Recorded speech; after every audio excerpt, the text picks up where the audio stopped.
Georgia gubernatorial debate on Monday, Democratic challenger Stacey Abrams was described by her opponent, Governor Brian Kemp, as being upset and mad during their discussion about law enforcement.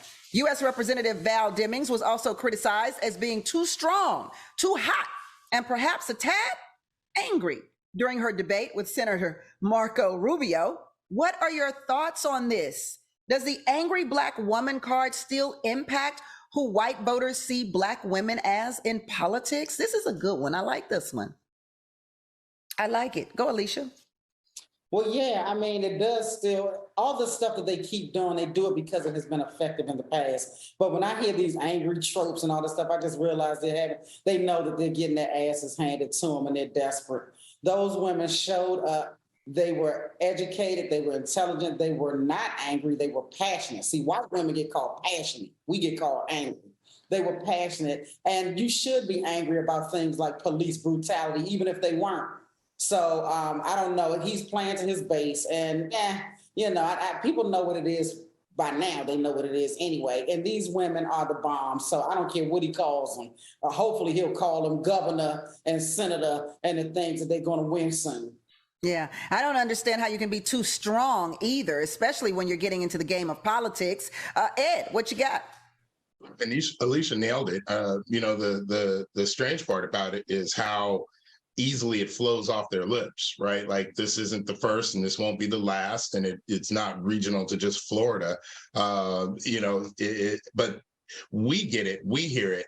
It's always interesting to see how the conservatives will feign ignorance or try to downplay it. But these are those dog whistles that we know come out, especially during election season. Don't forget we're only a few weeks away from Election Tuesday, and so expect a few more dog whistles in the coming days. Yeah, Dr. Oleka, sometimes I get a little passionate, a little strong, a little angry on this show. What you got? Well, I mean, I think it is important that voters see who their candidates are, and they can describe them themselves however they want to. They can say that they're passionate. They can say that they're mad. They can say they're upset. But what's most important is that both Valerie Demings and Stacey Abrams are out of touch with their voters. Marco Rubio is going to return to the United States Senate. He'll probably end up winning by double digits. And same thing with Kemp as governor. I said this a long time ago on your show, Tammi Mack, that this race in Georgia was not going to be close. And the fact that you have these candidates who support things like abortion on demand with no limits whatsoever, and they've made gaffe after gaffe in ways that are out of step with the voters of Florida and Georgia, but in step with their donors from California and New York, will be demonstrated pretty clearly on Election Day when Brian Kemp gets reelected, and so does Marco Rubio. He's got some strong stances there, Dominique. He's got a great pivot right from what we were talking about to his slate of talking points in support of his Republican candidates. Good job, Dr. Oleka. But the point about stereotyping of women to take away our power is a serious point. I think it happens to white women too. They get called hysterical, emotional, bitchy instead of strong. I've been through this myself in business, and for a Black woman, it's deadly.